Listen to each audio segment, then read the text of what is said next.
ओंकर कलित कपाला कुंडली दंडपाणी तरुण देव नीलो व्याल यज्ञोपवीति कृत समय सुपर्या विघ्न विच्छेद हेतुर जयति बटुकनाथ सिद्ध साधकानां सर्वमंगल मांगल्ये शिवे सर्वार्थ साधिके शरण्ये त्र्यंबके गौरी नारायणी नमोस्तुते। नमस्कार, स्वागत है आपका आचार्य वाणी में। मैं आचार्य डॉक्टर विक्रमादित्य आपके साथ हूँ। तो सिंह राशि वालों, आपकी राशि के दृष्टिकोण से बहुत महत्वपूर्ण है। 15 तारीख का दिवस बहुत विशेष है और कई प्रकार के शुभ योगों को लेकर आया है। इस दिन पूर्णिमा है, रविवार है, संक्रांति है, हृदय नाम का योग बन रहा है। और विश्व के दृष्टिकोण से कहा जाता है संक्रांति और पूर्णिमा यदि एक ही दिन हो तो कहीं ना कहीं कोलाहल का उत्पन्न करता है, लेकिन आपकी राशि के दृष्टिकोण से ये समझें तो ये आपके लिए कहीं ना कहीं रास्ता खोल रहा है। ये सूर्य का परिवर्तन जो हो रहा है ये कहीं ना कहीं आपके संपर्कों में इजाफा करने के रास्ता बना सकता है, आपकी बुद्धि में नए रास्ते खोल सकता है। बहुत सुंदर रहेगा आपके लिए, खासतौर पे ध्यान रखने की ज़रूरत है। लेकिन स्वास्थ्य का ध्यान रखने के लिए ज़रूरी आपको खासतौर पे ध्यान रखना चाहिए। इंद्र मंगल आपको हतोत्साहित कर रहा है, तो मंगल की वृद्धि के लिए आपको खास उपाय करने की ज़रूरत पड़ेगी। तो सिंह राशि वालों, विशेष तौर पर इस समय आपके लिए जो हमें सबसे श्रेष्ठ दिखाई देता है कि आपको सूर्य को बल देने का प्रयास करना चाहिए, क्योंकि सूर्य आपके बुद्धि स्थान में बैठे हैं और ये परिवर्तन करके योग जो बना रहे हैं वो विशेष तौर पर गायत्री का नित्य प्रति स्तवन करें। नए संपर्क बनेंगे, बुद्धि से रास्ता बनेगा, और बुद्धि से रास्ता जब बन जाता है तो सूर्य बहुत कमज़ोर होते हैं खर मास के अंदर। बृहस्पति की राशि में जाके सूर्य कमज़ोर हो जाते हैं और सबसे छोटा ऑर्बिट होता है इसमें। तो सूर्य को आत्मबल बढ़ाने के लिए, सूर्य को बली बनाने के लिए गायत्री मंत्र का जप आपके लिए सबसे श्रेष्ठ रहेगा। नित्य प्रति गायत्री का जप करें, देखिए रास्ता बनेगा। और इस दिन 15 तारीख को विशेष तौर पर यह भी ध्यान रखें कि इस दिन अन्नपूर्णा जयंती भी है, दत्तात्रेय जयंती है, संक्रांति है, हृदय नाम का योग बना हुआ है, जैसा हमने आपको कहा। इसी संबंध में हमने विवेकानंद योगाश्रम में बड़ा यज्ञ रखा है, गायत्री यज्ञ और नवग्रह शांति महायज्ञ। आप भी इसमें सम्मिलित हो सकते हैं, भंडारा रहेगा सुंदर। आप इसमें आइए, यज्ञ में बैठिए, माँ भगवती कृपा से उनका आशीर्वाद दर्शन करें, कृपा से रास्ता बनेगा बहुत सुंदर। ग्रह नक्षत्र आप अन्नपूर्णा जयंती बहुत खास होती है। कहा जाता है कि अन्न, इस दिन जो अन्न का दान करते हैं उनके जीवन में सुंदर ऐश्वर्य और सुंदरता का पदार्पण हो जाता है, कल्याण के युग बन जाते हैं। कहा जाता है भगवती का इतना जो आख्यान है बड़ा सुंदर शास्त्रों में वर्णित है। देवी भागवत के अंदर भगवती अन्नपूर्णा जी के लिए संबंध में जो आख्यान आया है उनको पढ़ेंगे ना तो अनेक प्रकार के शुभ योग बनते हैं आपके जीवन में। ऐसा योग बनता है। 16 तारीख सोमवार का अवसर, प्रतिपदा तिथि इस दिन विद्यमान है और साथ साथ संक्रांति का पुण्य, पौष का महीना आरंभ हो जाएगा इस दिन से, और साथ साथ संक्रांति का पुण्य भी इस दिन होगा, क्योंकि रात को पिछले दिन रात को 10 बज के करीब 11 मिनट के बाद सूर्य परिवर्तन की तरफ गए हैं। तो संक्रांति का पुण्य अगले दिन है। खिचड़ी का दान करना चाहिए, उड़द की दाल और चावल का दान करना चाहिए, तिल का दान करना चाहिए। ग्रह नक्षत्रों के दृष्टिकोण से ये आपके लिए बहुत सुंदर रहेगा। ग्रह नक्षत्रों के दृष्टिकोण से ये सूर्य का परिवर्तन आपके लिए नए भाग्य को उदय करने का रास्ता बना रहा है। लेकिन पौष का महीना विशेष तौर पर ध्यान रखने की ज़रूरत है कि मनोमस्तिष्क में एंजाइटी को ना बढ़ाए। इसके लिए नित्य प्रति तिल का सेवन करें आप। तिल आपके लिए इम्यूनिटी को बढ़ाएगा। आपके साथ साथ जो ग्रह नक्षत्रों के दृष्टिकोण से ये आपके लिए आपके एंजाइटी डिसऑर्डर को भी ठीक करने का, सूर्य को बल देने का प्रयास करेगा। सूर्य को यदि नित्य प्रति तिल का थोड़ा सेवन कर लिया जाए तो ये विशेष तौर पर सूर्य को बल बढ़ाएगा आपके साथ साथ ग्रह नक्षत्रों के दृष्टिकोण से। दिसंबर का मध्यकाल जो है, विशेष तौर पर आपने भी समझा कि ग्रहों का योग किस प्रकार का बन रहा है। कई ग्रहों का परिवर्तन का योग बन रहा है और इस बार संक्रांति और पूर्णिमा दोनों के दोनों विशेष तौर पर योग बना रहे हैं एक विशेष प्रकार का। देखिए, विश्व के दृष्टिकोण से योग अच्छा नहीं माना जाता। पूर्णिमा और संक्रांति यदि एक दिन पढ़ें तो कोलाहल का योग बनता है, शास्त्र के दृष्टिकोण से कहा गया है इस प्रकार से। और विश्व में आप देख ही रहे हैं किस प्रकार का योग बना हुआ है। साथ साथ इस बार जो वक्र गति से चलते हुए बुध मार्गी हो रहे हैं वो विशेष तौर का योग एक और बनाने का स्थिति उत्पन्न कर रहे हैं कि जो मार्केट, जो शेयर मार्केट इत्यादि में जो कार्य करते हैं वो ध्यान रखने का कार्य करना चाहिए उनको कि मार्केट का रुख एकदम पलट सकता है, यानी एकदम कुछ ऊपर नीचे होने का योग बन सकता है। खासतौर पर आपको उसका ध्यान रखना चाहिए। इसके साथ साथ तेजी का रुख लगातार जो बनता दिखाई दे रहा है, शनि और शुक्र पर मंगल की दृष्टि जो पड़ रही है वो विशेष तौर पर कहीं ना कहीं परिवर्तन का योग बहुत बना रही है। तेजी बाजार में रह सकती है और इस तेजी में रहते हुए जब ये परिवर्तन का योग बनेगा, विशेष तौर पर जो बुध हैं वो मार्गी, जो वक्री मार्गी होने का योग बनाएंगे, वक्र गति से मार्गी की तरफ जाएंगे, तो ये खास तौर पर रुख पलट सकता है। तो ऐसे में ध्यान रखते हुए कार्य करने की जरूरत है। देखिए, समय को पहचानने की आवश्यकता है और ऐसे में पौष का महीना जो है वो विशेष तौर पर आरंभ हो ही रहा है दिसंबर के मध्यकाल के अंदर। तो पौष का महीना अपने आप में बहुत विशेष माना जाता है। कहा जाता है कि पौष का महीना जो है वो एक तरह से विशेष तौर पर छोटा पितृपक्ष माना जाता है। इस मास में विशेष तौर पर इस बार जो योग बन रहा है, खर मास भी साथ साथ आरंभ हो गया है। तो ऐसे में विशेष तौर पर ध्यान रखने का प्रयास करना चाहिए। हमारे शास्त्र के दृष्टिकोण से कहा जाता है कि इस पौष के महीने में कोई भी शुभ कार्य नहीं करना चाहिए। जो विशेष तौर पर शुभ कार्य किए जाते हैं, विवाह इत्यादि, मुहूर्त इत्यादि, मकान का मुहूर्त, देव प्रतिष्ठा इत्यादि, ये सब पौष मास के अंदर निषेध हो जाती हैं। केवल यज्ञ इत्यादि करने के लिए, भगवान का स्मरण करने के लिए सबसे श्रेष्ठ महीना माना जाता है पौष का महीना। प्राचीन काल में कहा जाता था कि पौष के अंदर सबसे ज़्यादा यज्ञ जो होते हैं, बड़े बड़ी कथाएं जो होती हैं, वो इसी पक्ष में विशेष तौर पर इसी पौष के महीने में हो जाती है। और इस बार तो पौष और खर जो मास है वो संयुक्त रूप में है। देखिए, खर का महीना मतलब आमतौर पे कथाएं तो बड़ी विचित्र चलती हैं। खर मास जो है विशेष तौर पर जब सूर्य जो है वो बृहस्पति की राशि में आ जाते हैं, 2 बार इस प्रकार का योग बनता है। एक तो 15 दिसंबर के आसपास से लेकर 13-14 जनवरी तक के बीच में जो मुहूर्त बनता है, जब मकर राशि में सूर्य प्रवेश कर जाते हैं। जो कथा चलती है तो बड़ी विचित्र है कि सूर्य के जो घोड़ों की जगह कुछ और, उनकी जगह जो पौराणिक कथाएं हैं, लेकिन उस पौराणिक कथा का अर्थ कुछ और निकलता है।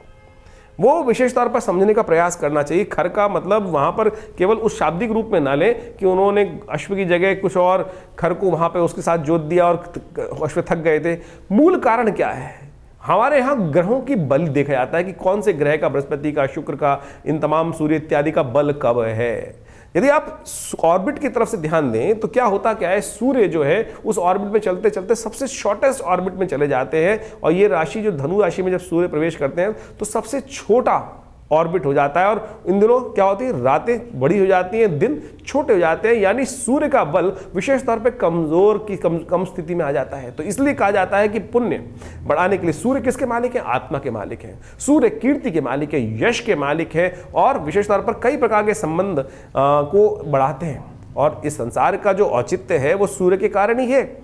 और सूर्य जब सबसे छोटे पेरिफेरल के अंदर आ जाते हैं तो बहुत कम देर के लिए दिखते हैं। तो इसीलिए कहा जाता है कि सूर्य का बल कमजोर है। इसीलिए शुभ कार्यों को करते वक्त आत्मा का जो उत्थान की तरफ योग बनता है वो कहीं ना कहीं थोड़ा कमजोर रहता है। तो इसलिए इन सब कार्यों के लिए इसमें रोक लगाने का प्रयास किया था। पौष महीने के अंदर बहुत सारे शुभ कार्य शास्त्र में वर्णित है। सूर्य की उपासना करने का हमें यथाउचित भाव से प्रयास करना चाहिए। नित्य प्रति सूर्य को जल देना चाहिए। सूर्य की रोशनी में थोड़ी देर बैठने का प्रयास करना चाहिए। उससे जीवन में सुख, समृद्धि, कीर्ति तो प्राप्त होती ही है, लेकिन साथ साथ व्यक्ति दीर्घायु भी बनता है। और आज मॉडर्न साइंस उसको बहुत अच्छे से प्रतिपादित करती दिखाई दे रही। जो भारतीय सिद्धांत आदि प्राचीन काल से विकसित हैं वो कहीं भी विज्ञान से परे नहीं है। विशेष तौर पर भगवान सूर्य की उपासना, रविवार का व्रत।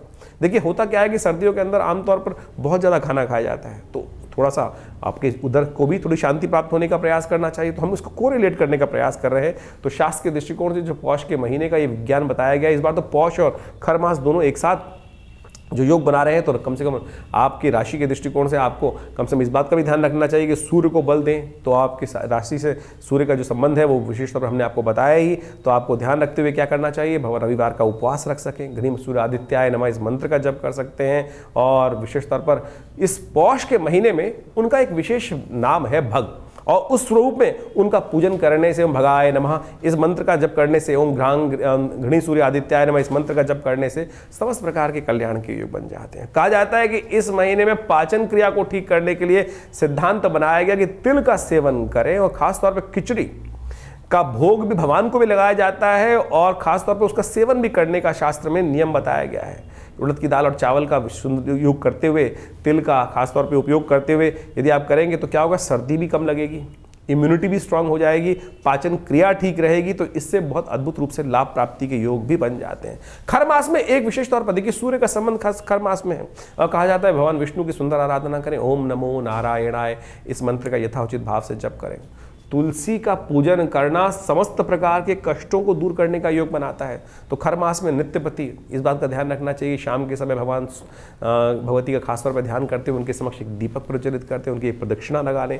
ये विशेष उपाय कर लेने से कई प्रकार से कष्टों को निवारण करने का योग बन जाते हैं। ध्यान रखें, खर मास में सूर्य कमजोर है, वाद विवाद में नहीं फंसना चाहिए, और तामसिक भोजन करने से प्रहार करना चाहिए। आमतौर पर हमारी जो संस्कृति है यहाँ पर तामसिकता है ही नहीं। विदेश में तो आमतौर पर हर जगह तामसिकता ही तामसिकता भरी पड़ी है। तो इसलिए इस बात का ध्यान रखते हुए कि सूर्य का बल कमजोर होने के कारण से इस महीने में, खर मास में और खासतौर पर पौष के महीने में जो कहा जाता है कि उसका ध्यान रखते हुए कार्य करना चाहिए। उसके बाद मकर संक्रांति आती है, नई शक्ति का संचार हो जाता है। तो आप इन सब चीज़ों को समझते हुए, यदि हमने जो पूरा विज्ञान आपके समक्ष उपस्थित किया, इस समझते हुए कार्य करेंगे तो देखिए बहुत अच्छा आपके लिए योग बनेंगे। बाकी हमने आपकी राशि के अनुसार से भविष्यफल तो बताया ही है, और ये कार्यक्रम हम आपके साथ लगातार रखते हैं। आपके प्रश्नों का समाधान, देखिए ज्योतिष के दृष्टिकोण से कई प्रकार से मतांतर से जो भविष्यफल बताने का तरीका है, आपकी राशि के दृष्टिकोण से भी, नाम के दृष्टिकोण से भी, न्यूमरोलॉजी के पॉइंट ऑफ व्यू से भी, आपके नाम के अक्षर भी बता सकते हैं कि आपका भाग्य कहीं ना कहीं, ये छोटे छोटे आयाम है ज्योतिष के अंदर, इन सबका बड़ा अच्छा योग है। लेकिन हम कई लोग केवल न्यूमरोलॉजी को ही पूरी ज्योतिष के रूप में उपस्थित कर देते हैं।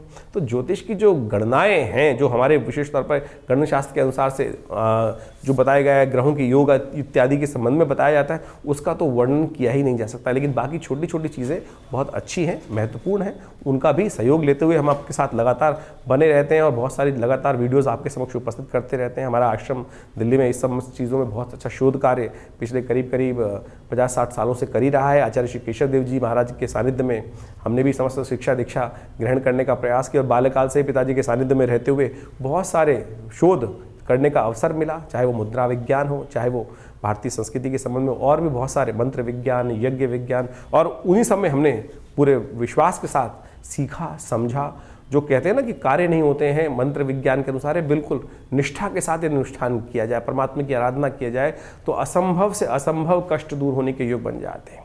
भार, बस समस्या यह है कि ज्योतिष विज्ञान के माध्यम से ये समझा जा सकता है कि कितना बड़ा भार है और उसको उतारने के लिए दूसरे पलड़े में कितना भार रखना है। कर्म का यदि उतना भार, आपके दुर्भाग्य की तरफ जितना भाग्य है उसको उतारने के लिए उसके बराबर का पलड़ा भारी कर दिया जाए शुभ कर्मों से, तो वो कष्ट निवारण हो जाते हैं। चाहे वो स्वास्थ्य के संबंध में महामृत्युंजय मंत्र का अनुष्ठान हो, चाहे वो शत्रुओं पर विजय प्राप्त करने के लिए बगलामुखी इत्यादि माँ भगवती महाकाली के अनुष्ठान हो, हमने करके देखे हैं। और नित्य प्रति आश्रम पे जो 8 घंटे यज्ञ चलता है उसमें बहुत सारे लोग अपने अपनी मनोकामनाओं की सिद्धि के लिए समय समय पर आश्रम के साथ जुड़कर उन समस्त कार्यों में रहते ही हैं। आप भी हमारे इस विवेकानंद योगाश्रम में जुड़ सकते हैं। यहाँ पर बहुत सारे कार्यक्रम हम समय समय पर करते रहते हैं। चाहे वो रविवार का यज्ञ तो विशेष रहता ही है, उसमें जो यज्ञ में सब लोग आके बिना किसी खास तौर पे कोई, हम लोग किसी भी कार्यक्रम में कोई शुल्क नहीं लेते हैं। चाहे वो नवरात्र के यज्ञ हों, चाहे वो विशेष तौर पर अभी गुप्त नवरात्रि का यज्ञ भी आएगा, चाहे वो सब सुंदरकांड इत्यादि के पाठ हों, आप स्वयं यदि बैठना चाहते हैं तो उसमें आके बिल्कुल बैठ सकते हैं। रविवार वाला यज्ञ बहुत विशेष होता है, मंगलवार वाला सुंदरकांड पाठ है, उसमें भी भंडारे की सुंदर व्यवस्था होती है। और हर रविवार को तो नवग्रह शांति महायज्ञ, गायत्री महायज्ञ का सुंदर कार्यक्रम रहता ही है, जो सुबह 8 बजे से लेकर 10 बजे तक चलता है। उसमें आप स्वयं भी उसमें भाग ले सकते हैं और भगवान की प्रतिष्ठा प्रसन्नता के लिए माँ भगवती दुर्गा का सुंदर दर्शन। जी हाँ, हमने कई बार आपको बताया है कि माँ भगवती दुर्गा का शिव विग्रह जो आश्रम पर विराजमान है, वो 1947 में मुल्तान से हमारा सौभाग्य था कि वो भगवती हमारे घर पर पधारी, हमारे आश्रम पर पधारी, और आज उनका बड़ा दिव्य मंदिर आश्रम पर विराजमान है। उनका दर्शन कर कर आप अपने भाग्य को जगा सकते हैं, चमका सकते हैं और आगे बढ़ने के सुंदर योग बना सकते हैं और लगातार इन सब कार्यक्रमों में जुड़ सकते हैं। हाँ, बहुत सारे लोग प्रश्न करते हैं, हमारे पास लगातार लोगों के फ़ोन आते रहते हैं और बहुत सारे लोग जानना चाहते हैं अपने भविष्य के बारे में। तो उसके लिए आप हमारे नंबर्स पर व्हाट्सअप करिए, हम प्रयास करेंगे उन सब प्रश्नों का। देखिए टाइम लग सकता है, बहुत सारे लोगों को बहुत जल्दी लेना होता है, बात करनी होती है, तो उसके लिए अपॉइंटमेंट्स भी ले सकते हैं, चिंता ना करें। लेकिन यदि आप कुछ भी जानना चाहते हैं तो व्हाट्सएप के माध्यम से आप अपने प्रश्नों को हमें भेजने का प्रयास करें। व्हाट्सएप के माध्यम से अवश्य हम उन प्रश्नों का निदान समय पर देने का प्रयास करेंगे। और साथ साथ यदि आपके पास जन्मपत्री नहीं है, बहुत सारे लोगों का प्रश्न ये आ रहा है आजकल कि हमारे पास जन्मपत्री नहीं है, तो कोई बात नहीं, आपके हाथ का रेखा चित्र जो है आप व्हाट्सएप पे भेज सकते हैं, दोनों हाथ का रेखा चित्र, उस पर अपने नाम, अपनी आयु, अपने प्रश्न हमें भेजेंगे तो हम अवश्य जल्दी से जल्दी आपके प्रश्नों का निदान देने का प्रयास कर सकते हैं। हाँ, इसमें टाइम लग सकता है, थोड़ा टाइम लग सकता है, क्योंकि बहुत सारे लोगों के प्रश्न हमारे इस चैनल के माध्यम से हमारे साथ जो जुड़ते हैं वो आ रहे हैं और इस चैनल का विस्तार बहुत अच्छी गति से हो रहा है। जो आप सबका हमको साथ मिल रहा है, सहयोग मिल रहा है, उसके लिए हम बहुत विशेष तौर पर हृदय से आप सबका धन्यवाद देते हैं और प्रयास कर रहे हैं कि इन सब भारतीय संस्कृति के संबंध में, अभी हमने मुद्राओं के संबंध में कुछ वीडियोस निकाले थे, तो आप जो विशेष तौर पर इस समय चल रहा है सूर्य को शक्ति देने के लिए इस मुद्रा का नित्य प्रति प्रयोग करें। ये जो रिंग फिंगर जिसे कहा जाता है, सूर्य की उंगली है। सूर्य जैसे हमने कहा अभी आपको निस्तेज हो जाते हैं, कमज़ोर हो जाते हैं, क्षीणस्थ अपने जो चक्र में सबसे शॉर्टेस्ट ऑर्बिट में रहते हैं इस समय में, तो उसको ठीक करने के लिए ये मुद्रा बहुत ज़बरदस्त ताकत देगी। आपकी आत्मा का साक्षात स्वरूप सूर्य माने जाते हैं, तो उसको ठीक करने के लिए ये सूर्य मुद्रा सबसे रिंग फिंगर को अंगुष्ठ के अग्रभाग से लगा देने से ये सूर्य मुद्रा बनती है। इसका नित्य प्रति प्रयोग कम से कम दिन में 5-5 मिनट करके 45 मिनट यदि प्रयोग करेंगे तो नहीं आवश्यकता पड़ेगी आपको कोई नग पहनने की, कोई और कार्य करने की। यही शरीर के स्विच जो है आपके बहुत से कष्टों को दूर करने का योग बना सकते हैं। अभी बहुत जल्दी नववर्ष आ रहा है। नववर्ष आपके लिए कैसा रहेगा उसके लिए हमने एक पूरा वीडियो आपके साथ रखा है और उसमें पूरी तरह से ग्रहों की अवस्थाएं किस प्रकार की हैं, क्या है, वो सब हम आपको बताने का उसमें प्रयास किया है हमने, और आप लगातार हमारे साथ जुड़ सकते हैं। बहुत सारे लोग एक बात और समझ लें, हमारे नाम से बहुत सारे लोग कई बार कहते हैं कि हमने आचार्य जी को जन्मपत्री दिखा के हम फ़ोन में बात करिए, अपॉइंटमेंट लेके बात करेंगे तो बहुत अच्छा रहेगा। हमारे आश्रम से कोई ऐसा पैसे का डिमांड नहीं किया जाता है, और यदि कोई हमारे नाम से आपसे बात करने का प्रयास कर रहा है, आपको फ़ोन कर रहा है, कम से कम मैं तो किसी को फ़ोन नहीं करता, ये तो मैंने बहुत मित्रगण हैं उनके साथ बात होती है, लेकिन किसी भी व्यक्ति को मैं फ़ोन करके ये नहीं कहता कि आप मुझसे कभी, मैं किसी व्यक्ति को जो जिनसे जान पहचान नहीं है उनको शायद फ़ोन कभी नहीं करूँगा। तो इस बात का भी ध्यान रखें। तो आपको एक केवल सूचना के लिए, आज समय जो है बड़े विचित्र दौर में जा रहा है, हर रोज़ नई नई खबरें आती रहती हैं, लोग के साथ साथ कई प्रकार की समस्याएं उत्पन्न होने के योग बनते हैं। हम जिस कार्य में हैं, जिस आश्रम को चलाते हैं दिल्ली में विवेकानंद योगाश्रम, वो सबकी सेवा के लिए है। तो इस प्रकार के किसी भी जो आज गलत कार्य हो रहे हैं उनसे आपको बचने का प्रयास करना चाहिए। जन सेवा के लिए, जन सूचना के लिए हमने ये बात अंतिम में आपके पास रख दी है। आशा है आप समझेंगे और गलत लोगों से बचने का प्रयास करेंगे। धन्यवाद, नमस्कार।